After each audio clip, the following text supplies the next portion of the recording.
terlebih dahulu mengambil secukupnya untuk kebutuhan pokok.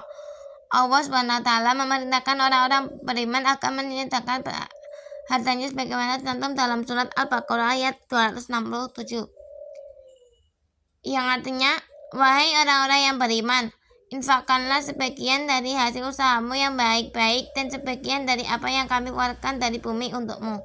Janganlah kamu memilih yang buruk untuk kamu keluarkan, padahal kamu sendiri tidak mau mengambilnya, melainkan dengan memicingkan mata enggan terhadapnya. Dan ketahuilah bahwa Allah Maha Kaya, Maha Terpuji.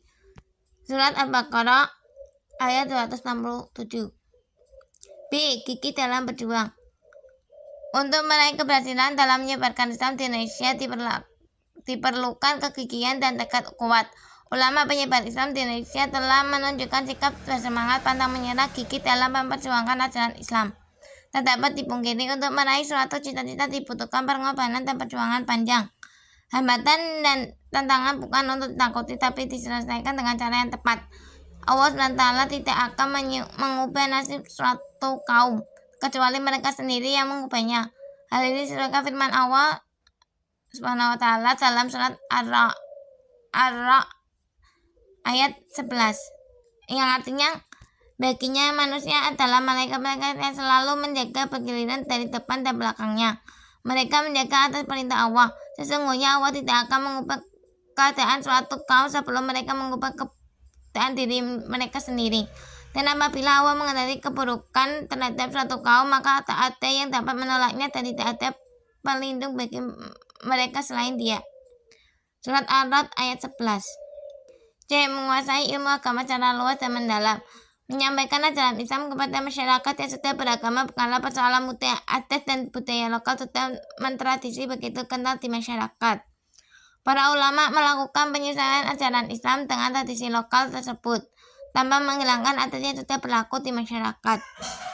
Hal ini hanya bisa dilakukan oleh ulama dengan penguasaan ilmu agama yang mumpuni, luas dan mendalam. Semua itu diperoleh karena ketekunan belajar ilmu agama kepada ahlinya.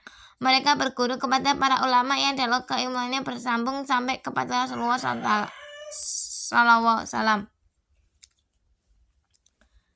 Belajarnya juga tidak instan, namun terprogram melalui tahapan-tahapan yang jelas. Dari ilmu dasar hingga mencapai ilmu yang tertinggi ditempuh dalam kurun waktu yang cukup lama. D. Produktif berkarya.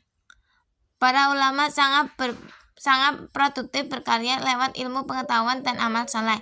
Banyak kitab dan tulisan karya mereka yang terus-menerus dipelajari oleh santri hingga saat ini. Karya-karya tersebut merupakan wujud kepedulian para ulama dalam menyelamatkan generasi penerus agar terjaga akidahnya dari pengaruh ajaran sesat.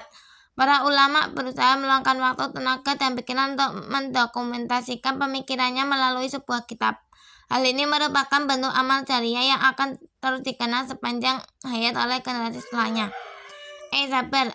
Ujian dan cobaan yang dialami oleh para ulama menyebar Islam di Indonesia berhasil dilalui dengan kesabaran. Salah satu hikmah adanya ujian tersebut adalah dapat diketahui oleh tingkat keimanan seseorang. Allah SWT hendak menguji siapakah di antara hambanya yang terbaik amal-amalannya secara bertewas memiliki tingkat kesabaran tinggi karena menghadapi umat yang memiliki keragaman budaya, etnis, tingkat pendidikan, dan kepribadian. F. Menghargai perbedaan. Islam secara tegas menyatakan tidak ada paksaan dalam beragama. Semua orang dipersilakan memilih agama dan kepercayaan masing-masing. Umat beragama saling menghargai dan menghormati perbedaan agama, suku, ras, dan golongan. Tidak merendahkan dan meremehkan agama dan kepercayaan orang lain. Adanya sifat merasa paling hebat merupakan sumber kericuhan dalam kehidupan beragama. G. Berdakwah secara damai. Islam merupakan agama yang mengajarkan kedamaian, kasih sayang, dan toleransi.